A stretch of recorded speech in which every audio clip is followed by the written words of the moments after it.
મહત્વના સમાચાર સાંસદોના પગારની સાથોસાથ ભથ્થામાં પણ વધારો કરવાનો નિર્ણય લેવામાં આવ્યો છે।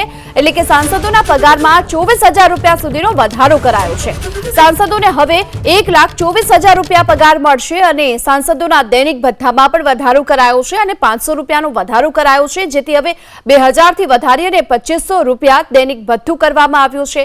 સાથોસાથ પેન્શન 25,000 રૂપિયાથી વધારી અને 31,000 રૂપિયા સુધીનો કરવામાં આવ્યો છે।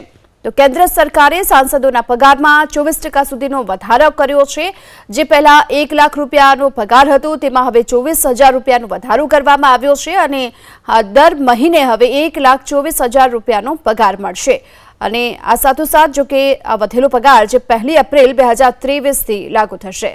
સાંસદોને હવે 1,24,000 રૂપિયા પગાર મળશે અને સાંસદોના દૈનિક ભથ્થામાં પણ વધારો કરાયો છે અને 500 રૂપિયાનો વધારો કરાયો છે, જેથી હવે 2,000 થી વધારી અને 2,500 રૂપિયા દૈનિક ભથ્થું કરવામાં આવ્યું છે।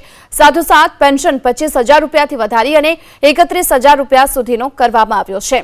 તો કેન્દ્ર સરકારે સાંસદોના પગારમાં 24% સુધીનો વધારો કર્યો છે। જે પહેલા 1 લાખ રૂપિયાનો પગાર હતો તેમાં હવે 24,000 રૂપિયાનો વધારો કરવામાં આવ્યો છે અને દર મહિને હવે 1,24,000 રૂપિયાનો પગાર મળશે। અને આ સાથોસાથ જો કે આ વધેલો પગાર જે 1 એપ્રિલ 2023 થી લાગુ થશે।